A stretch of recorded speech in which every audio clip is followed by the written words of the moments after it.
Kaya mo bang mamuhay ng mag-isa sa isang bayan? Yan ang pinatunayan ng 84 years old na si Elsie Eller bilang nag-iisang residente sa bayan ng Munaway. Pinatunayan niyang kahit siya ay nag-iisa, namumuhay naman siya ng masaya. Ang Munaway ay ang pinakamaliit na bayan sa buong Amerika na matatagpuan sa Boyd County, Nebraska, na mayroong populasyon na isa lamang. At ito ay si Elsie Eller.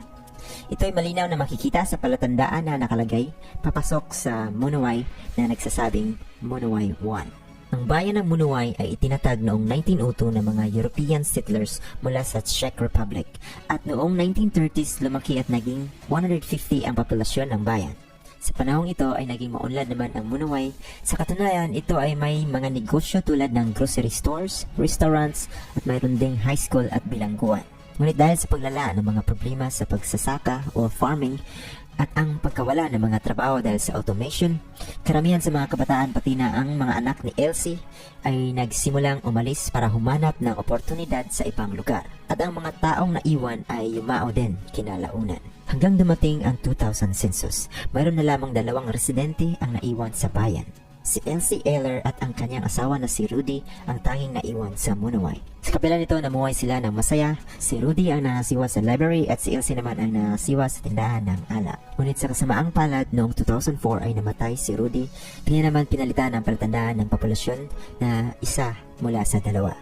Simula noon, si Elsie na lang ang huling natitirang residente sa bayan at hindi na niya pinangarap na umalis pa. Siya ang tumatayong mayor ng bayan at isang beses sa isang taon naglalagay siya ng mga campaign posters para sa mayoral election. At siya na rin ang bumoboto para sa kanyang sarili.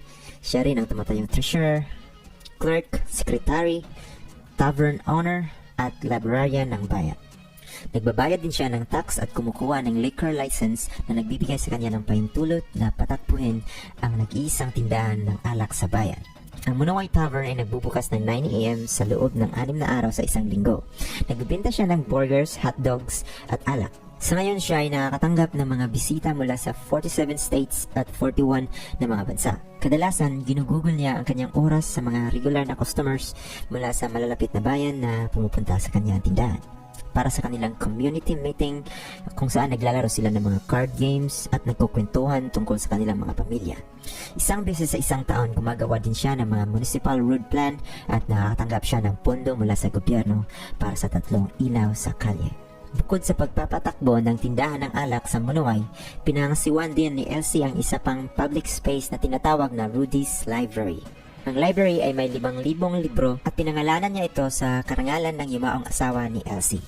Kahit na mayroon lamang 2 pampublikong gusali ang Munaway, mayroon din namang maraming ibang struktura ang lugar. Ngunit lahat sila ay abandonado na. Mayroon ding 3 bahay sa lugar, ngunit isa lamang ang may nakatira at yun ay ang bahay ni Elsie.